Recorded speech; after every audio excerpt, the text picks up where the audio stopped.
All right. So I'm not sure what that So the is. last one, that's mine. That's the Tamiya Hurricane Mark 1. It's an Italian kit that's in a Tamiya box. And Tamiya should be ashamed for putting their label on that kit. It is a piece of shit. Oh my God, that was a bad kit. We get together at Rob's house. Those of us live down Olympia every month. And in January, well, if I would have been there, it was my birthday, I missed the meeting. But we all had built a Hurricane. They just haven't had a chance to show it off yet. So yeah, fit issues on just about every single component. There was flash, there was parts would not line up. I tried, so the gap between the wing and the wing root, you can see it's still real prominent. I put sheet styrene in there and cut it down to try to fill it in, and then as I'm working on another part, it's separated. I used putty, and it just, I tried everything trying to get the gaps there filled. It's got an engine on it that I thought, oh, this is cool, nothing's fitting, so I'll have the engine open. It won't fit together with the engine in there. There's a huge gap in between the two parts. I'm like, okay, screw this. So I'm just gonna put it together and slap the parts on. I had to cut off just about every single add-on to the basic engine block to get the parts to fit, and they still didn't line up. There was gaps everywhere. I sliced off stuff, plastic that was too high.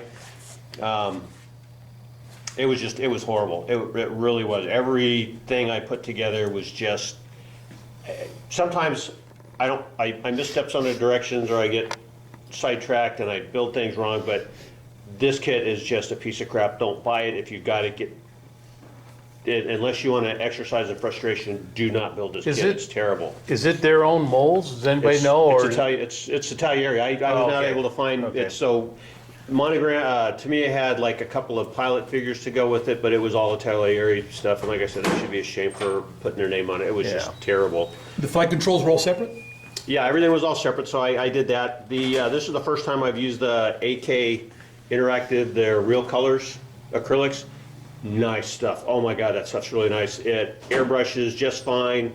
I added a couple of drops of their thinner to go with it, thinking, I might need it, but it airbrushed just fine. And it's nice that you can touch up with a paintbrush with just one cover. Aren't they supposed to be like airbrush ready, most of them? Yeah, they are. I read someplace online, this guy said, yeah, I put a couple drops in there, it airbrush better. Next time I use it, I'm not gonna put that in there. It's supposed to be compatible with all other types of paint, and so the green and the dark color on the top are the AK colors, the yellow is the AK colors, and then the brown rudder is Tamiya, and then the blue color on the bottom and the yellow, so that's Tamiya, and that's the kit color. One thing to be careful is when you're doing decals, even if you think you've checked it the last time, go back and look, because my finger hit it. I always check everything when I'm done and make sure it's all lined up, and I missed it. It was like, that figures. Oh, so they're separate. Yeah, That's they were what separate. I was going to ask you, Yeah. if the south swastikas were separate from the They're white. separate. Yeah. And the decals were really thick, and I just had a real hard time getting those suckers to lay down on the white circles and stay there. And then the weathering I did was panel line wash, and then everything else was, no, I take that back. So the streaks were the MIG, like oil and rust and things like stain, that. yeah. Okay. And then everything else was oil paint. I just played around with oil paint on some on the bottom, on the exhaust stain, and the staining from the guns, and then a little bit on some of the panel lines, and then I just airbrushed some of the exhaust stains on the side. Because I hadn't weathered a plane kit for a while, so I just figured, what the hell? And then most of the staining around the front, and especially on the yellow part, was all oil paint. And basically mainly just black and rust color. Still looks nice. I mean, the end result was okay, but good Lord, that was just.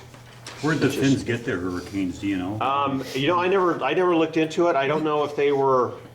The British actually sold They to sold the them? Finns. Yeah, they sold them in 41, just before Operation Barbarossa took place. Yeah, Okay. Yeah, even though they were part of the German influence, Britain, especially Churchill, was still trying to get Finland to break away from Hitler because of the nickel deposits in Finland. Yeah, there's a short period of time in I think it was 1943, I saw that they had ME-109s and Hurricanes in Yeah. some of the same squadrons, and then shortly after that, most of the Hurricanes Yep. were not around anymore. They shot down or crashed or whatever.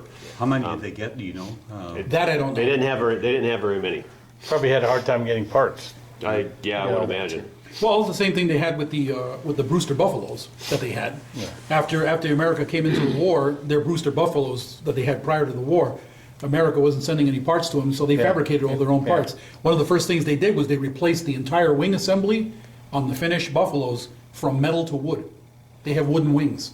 Oh, And the 32nd scale model of the Buffalo done by Special Hobbies actually does the wood grain Oh, for wow. that one kit, because they sell all their versions of the Buffalo separately.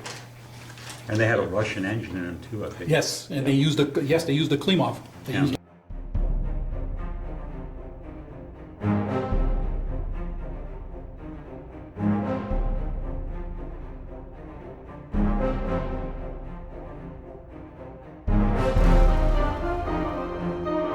Thank